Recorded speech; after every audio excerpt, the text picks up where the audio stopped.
Narrated Ibn Abbas, Allah's apostle was the most generous of all the people, and he used to reach the peak in generosity in the month of Ramadan when Gabriel met him. Gabriel used to meet him every night of Ramadan to teach him the Quran.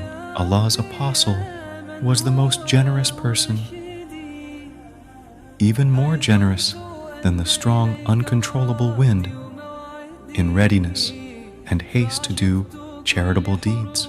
في كتابك مهتدي ومقتدي بنبيك الآمين